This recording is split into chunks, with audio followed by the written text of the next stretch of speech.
Habitue-toi à voir ce bob. Qui suis-je, qui puis-je dans ce monde en litige? Qui suis-je, qui puis-je dans ce monde en émoi?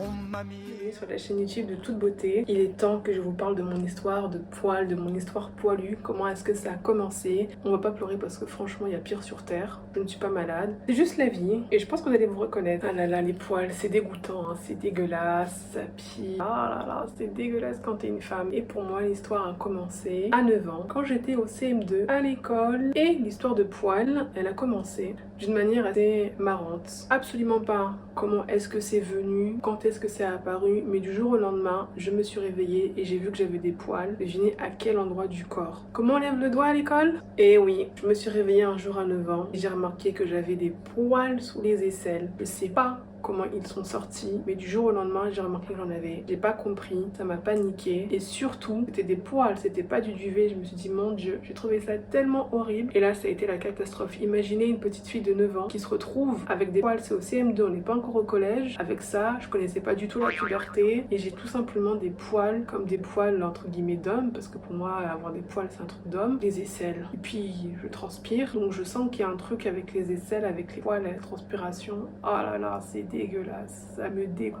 Ah, ça m'a dégoûté direct. Et donc c'est très simple, j'ai commencé à me raser à 9 ans. Alors comment est-ce qu'on fait pour commencer à se raser à 9 ans? Ben c'est très simple, j'ai commencé à fouiller dans les affaires de mes parents, de mon père particulièrement, et à prendre de ses rasoirs. J'ai trouvé finalement des rasoirs neufs, j'ai trouvé la planque des rasoirs neufs. Et donc c'est l'histoire d'une petite qui a commencé à se raser sous les aisselles à 9 ans. Et ce qui était fou, c'était de voir qu'en fait les poils ils repoussaient et que c'était toujours poilu, dru, épais, noir. Mais qu'est-ce que j'ai fait? Qu'est-ce qui se passe? Pourquoi mon corps change comme ça?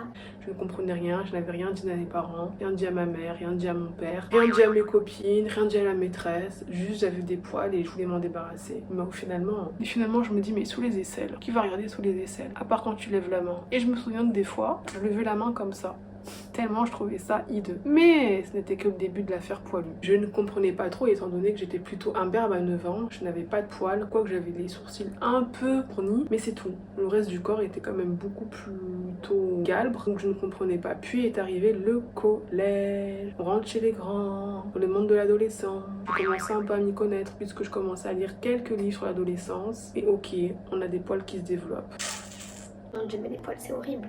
Bon, en rentrant au collège, j'ai commencé à m'acheter mes premiers rasoirs puisque je gagnais 1 ou 2 euros en fonction de si je faisais la vaisselle ou pas. Alors c'est pour vous dire à quel point on était sous-payés, mais c'était le deal. Si tu veux un peu de sous, faire des tâches ménagères. Donc c'est comme ça que j'ai commencé à m'acheter mes premiers rasoirs. Faut savoir un truc, je détestais les poils, mais je détestais me raser parce que je sentais vraiment que les aisselles étaient une zone très sensible, c'est la trouille. très douce, la peau fragile, et qu'en plus il y a quelque chose sous les aisselles que je ne comprenais pas encore. Et on sent que c'est relié à toute la partie un peu de la poitrine, du torse, et que c'est vraiment une zone délicate. Mais bon, j'aimais pas avoir des poils, donc je me rasais et j'avais tellement peur qu'on les voit. C'est un truc de fou. J'avais tellement peur qu'on voit les poils. Pourtant, je vous parle de ça, je suis sûre qu'avec le recul, j'avais quelques poils, c'était pas non plus la toison d'or, mais voilà, hors de question d'avoir des poils. Surtout qu'au collège, ce qu'on commence à faire, on commence à apprendre à nager. On avait des cours de natation à la piscine, donc hors de question d'être en maillot de bain et d'avoir des poils sous les aisselles. Tellement bête parce qu'avec le recul, personne ne regarde. Faut vraiment être très proche ou avoir des situations où tu lèves les bras, donc faire le crawl, mais impossible qu'on voit tes aisselles, impossible qu'on voit tes poils quand tu fais la bras sous le crawl. Mais bon, j'avais fait une fixette sur ça. Voilà, nous arrivons en 5e et là aussi la piscine continue. Et que se passe-t-il? Eh bien, je commence à décider à vouloir me raser les jambes. Oui, je remarque que j'ai quelques poils sur les jambes et je sais qu'à l'époque c'était vraiment des poils plutôt fins, mais pour moi c'était l'horreur. Merci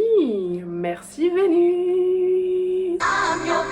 Voici le Vénus, le premier rasoir conçu pour vous donner la sensation d'être une déesse. On remercie. Alors je sais pas à quel point la publicité peut être impactante des fois, mais je sais que ces pubs ont vraiment forgé pour moi un petit peu l'aspect de ce que devait être une femme, de ce qu'était une femme. Donc une police, mais surtout pas poils. Mais ce coupe, c'est le premier signe de la puberté qui est venu s'installer chez moi. C'est pas les boutons, c'est pas les règles, c'est même pas la poitrine. Vous voyez bien que c'est pas rempli. Non, ce sont les poils. Donc j'ai commencé ensuite à me raser les jambes et encore une fois de plus, spoiler alert, je détestais me raser les jambes car je voyais que c'était un petit peu irritant et qu'en plus les poils ils remontaient mais d'une manière piquante, désagréable. Mais comme j'avais tellement peur qu'on voit mes poils, que je pensais être des poils et j'avais pas envie de passer pour un mec. Vous voyez ce truc de quand t'es jeune, voilà, je rasais mes poils. Mais pas ça, mais je le fais faisaient, qu'alors personne regardait mes jambes, on s'en foutait.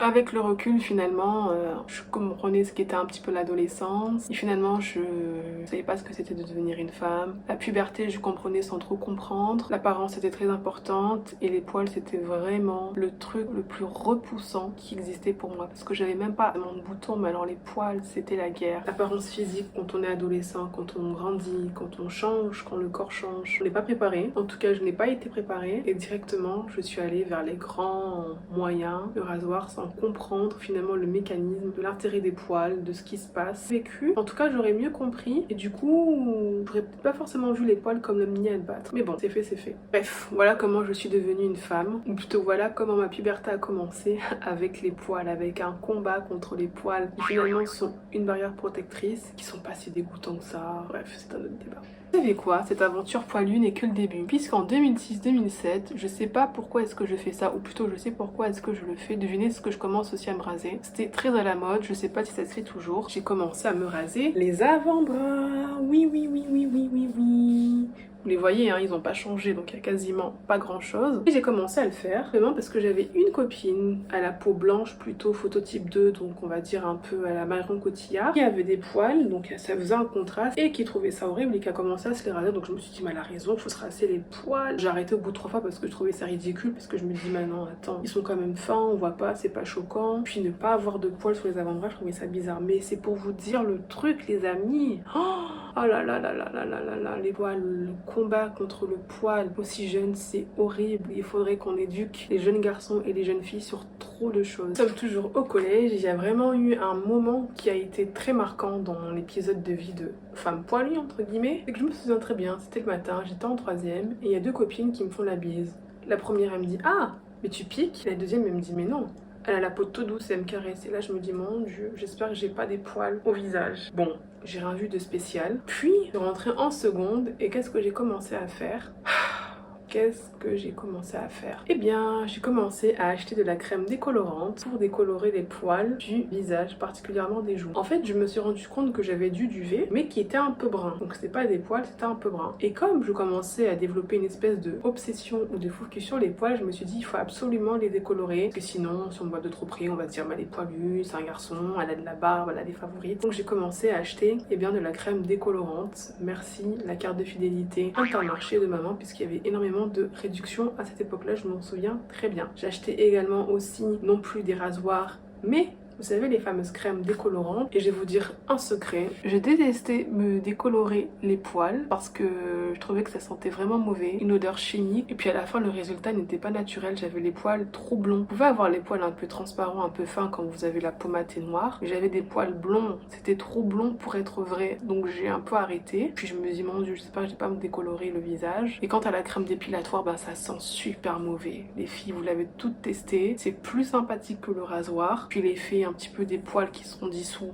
c'est sympa, mais ça sent tellement mauvais. Les produits, la soude, ça pue, c'est une odeur horrible. Donc j'ai arrêté petit à petit la crème dépilatoire et je me disais, en plus je suis sûre que je suis en train de polluer un petit peu l'eau. Donc j'ai arrêté et j'étais toujours perdue. À ce moment-là, je me suis tournée vers la cire dépilatoire, les bandes de cire sur les jambes. J'ai beaucoup mieux aimé, simplement parce que la repousse était beaucoup plus douce et que c'était beaucoup plus sympa d'attraper les poils plutôt que de les raser. Mais voilà, donc là le bac passe et devinez quoi, l'année du bac, je fais ma première épilation à la cire des aisselles. Et là, ça a été très douloureux. Et oui, j'ai la trouille. Et puis quelques mois plus tard, je rentre à l'université, ou plutôt à l'IUT, pour faire Infocom. J'ai environ 18-19 ans. Et là, c'est là que les vraies choses débutent. Suite au prochain numéro de mon histoire poilue. N'oublie pas de t'abonner.